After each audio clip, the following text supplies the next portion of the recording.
Hey, what's up guys? It's Wednesday night and you know what that means. We have the leaks for this week's chapter of Black Clover, chapter 337. And as always, we're actually going to be going over the summary for this week's chapter, courtesy of the Black Clover subreddit, which I'm going to try to remember to put a link for in the description box down below. I actually remembered to do it last week, so hopefully I can do the same thing this week. Anyway, the summary we have for this week's chapter is actually very short, and based on the leaked images I've already seen for the chapter, it's actually missing a very important scene.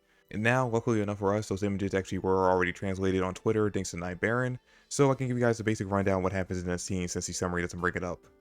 Anyway, let's just jump right into the summary. The chapter is going to be 17 pages long, and there's no break next week, which was honestly surprising to find out because I thought since my hero was on break this week, that Black Clover will be going on break next week, but I guess maybe JJK, I haven't actually seen the summary or the leaks for that chapter just yet, but maybe JJK is going on break next week, and Black Clover will be going on break the week after. Okay, so Asta got Isekai to the land of the rising sun with leave. This is actually kind of cool finding out confirmation in the beginning of the chapter, or assumably in the beginning of the chapter, that Asta actually was sent to Yami's home country. I mean, it kind of sucks knowing that my whole theory about purgatory was actually wrong this entire time. I mean, I really thought there was something there with the whole thing of, the body using Raycon instead of Tamashi when it comes to Lucius' soul magic.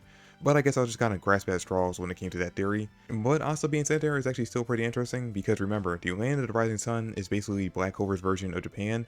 And while Asta's there, he's one, going to end up learning out more information about Yami's backstory.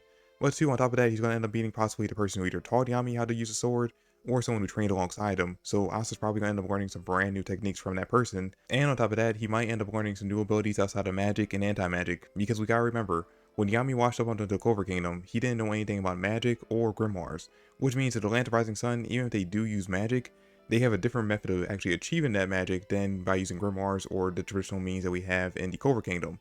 So more than likely we're going to get some new kind of power system that maybe Asta might actually be able to use, potentially connected to key sensing, because that is something that Yami taught him from his home country that Asta was able to pick up on pretty quickly. Asta has a big scar on his chest, but he's healed. He thinks I'm healed, even though Mimosa is not here, with a surprised face. Even though the new character looks a lot like Yami, he's only his childhood friend.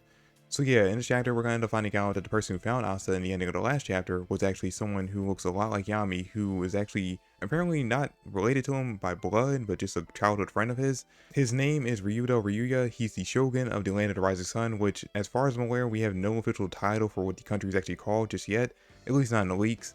And we see that he actually has an eye patch over his, I believe, left eye that actually looks like the hand guard for Yami's original katana. The new character pretty much knows everything that's been happening and even knew Asta's name. He has an eye patch and apparently he only just has to want to see things to know them. He tells Asta if you go back now, you definitely won't win.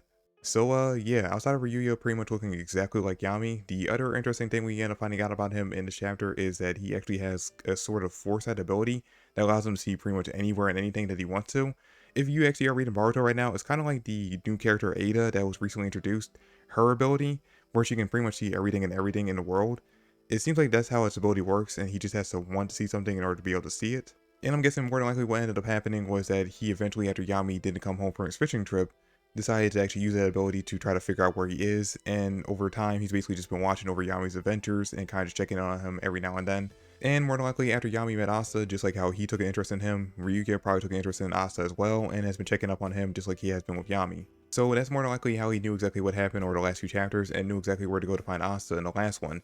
Now the big question is though, is this a key ability or is this actual magic? Leap is not shown in the chapter, but Yami's friend tells Asta that he's being killed by an Akuma elsewhere. This is most likely the same person that actually ended up healing Asta because in the leaked images from the translations we got to see, we end up finding out that Ryuya does not have the ability to heal people, but someone he knows does, so he actually left him with that person in order to be healed.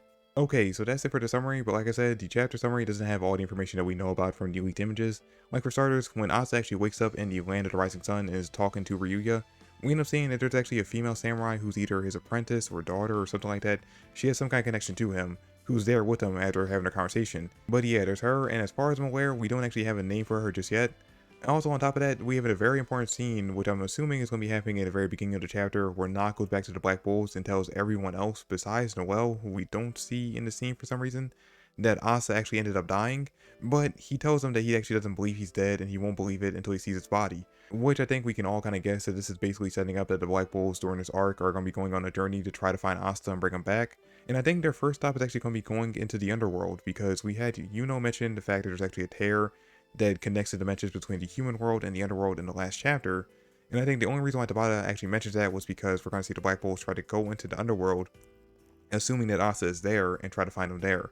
Which, honestly, he's most likely not, unless for some reason the Land of the Rising Sun is in the underworld. I doubt it, but who knows for sure? I mean, we don't know exactly where the Land of the Rising Sun is in the Black Clover universe, so there's always a potential that Tabata could put it down there. And if they don't find Asta there, at the very least, we're going to see so many Black Hole members getting major power-ups from going into the underworld, most likely just Gordon and Nock. And speaking of power-ups, because we apparently don't see Yami and Noelle in this chapter, I'm guessing that both of them are actually on their own journey to try to find power-ups in order to take on Lucius and his paladins. I'm wondering exactly what Noelle's journey is going to be. I'm guessing she's going to go to Udine first and try to recontract with her, and when she turns her down, she's going to try to find a different way. I'm still pulling for her to get a contract with an angel, but we're going to have to wait and see on that. And when it comes to Yami, I'm guessing his power-up's going to be something related to the devil mana that he now has running through him. I don't think he actually has a devil heart, but he definitely has devil mana from the underworld, and I'm looking forward to seeing exactly how Tabata incorporates that into his dark magic. But anyway guys, that's it for the leaks that are currently out as I'm recording this video. Thanks for watching, I hope you all enjoyed. If you did, drop me a like, subscribe to the channel, I'll greatly appreciate that. Comment down below your thoughts and theories, and I'll catch you guys in the next video. Peace.